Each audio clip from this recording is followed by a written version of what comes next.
think we owe it to the families to treat their loved ones like we're treating these new cases. And I think we owe it to the community to make sure that there is some type of resolution so it doesn't happen again. New at 11, providing hope and closure for families dealing with unsolved murders. Since 2017, Ashley Flowers, the local host of the podcast Crime Junkie, has been sharing their stories. Tonight, WRTV's Cornelius Hocker shows us how she's branching out to provide financial help for investigators and families.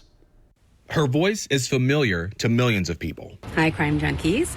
I just want to hop in and say a quick thank you to everyone who has signed the petition for Case Sarah Stops Pretty Places. Ashley Flowers, host of the popular podcast Crime Junkie, spends hours researching true crime cases and shares the details with her listeners. Now, she set up a nonprofit, Season of Justice, aimed at solving some of those cases by providing funding for law enforcement and families. I can't imagine going through a tragedy and losing a family member and it not going anywhere and then just giving up because it was a long time ago. To me, they're just as relevant now as the day they were when it happened. Ashley focuses specifically on unsolved cases because of what she's seen through her work. I kind of had like a little bit of a window into the barriers that there were into specifically solving cold cases. And, I saw that a lot of the funding went to the newest cases, the stuff that they had the highest likelihood of solving. It's a manpower issue, which I can't fix, but the other issue was a funding issue, which I knew I could fix.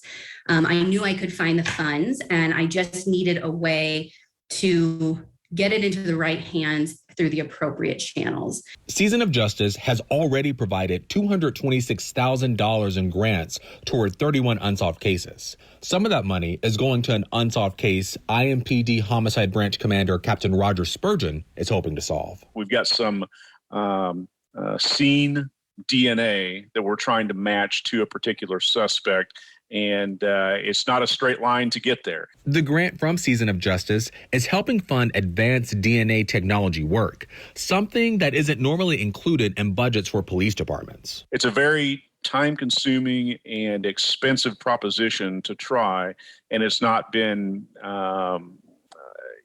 it's not a normal thing that police agencies do. And while Captain Spurgeon couldn't go into specific details about the cold case, he says if it's solved. Your example, if it was solved next year, I think most people that are in their adult years would at least have the ability to remember the case when it happened. Ashley loves knowing Season of Justice could provide closure for not only families, but communities as a whole.